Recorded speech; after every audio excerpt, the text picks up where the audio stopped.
Hi there. So last week we started talking about the lessons that I learned in the book writing journey. Over the last few years, I went through this long process of writing a book and figuring out how to do it. And I learned a lot of practical things, but I also learned a lot of spiritual lessons too. A lot of things that affected my heart and my mind and how I put the right perspective in place. And one of the lessons that I learned was that you have to listen to the right voices. There's always going to be the right voice, obviously God's voice, and other people who are positive and uplifting. And then there's going to be the discouragers, the doubters. And if you're not careful, the discouragement and the doubt becomes your own, right? I can think of a few conversations I had with people who probably were well-meaning, but the way that they worded things or said it to me, it made me walk away and doubt whether I had what it took to write a book. Was I crazy? Was I going in the wrong direction? But I had to refocus and put myself around positive people and listen to the right inputs. So we've also been looking at Nehemiah, and just like us, Nehemiah had positive and negative influences in his life. Right after the king gives him permission to go back to Jerusalem and rebuild the walls, you see the antagonist of the story come in, and there's these two men, Sanballat and Tobiah, and they enter in, and from the very beginning it says it was displeasing to them that someone was going to take care of the city of Jerusalem.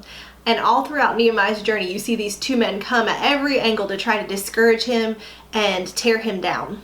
But what's interesting is how Nehemiah responds. Basically, he just puts this little side note. There's these two guys, they're discouraging. And then he says, I went to the city of Jerusalem out alone at night and I prayed. He went straight to God. He listened to God and he got his direction and insight.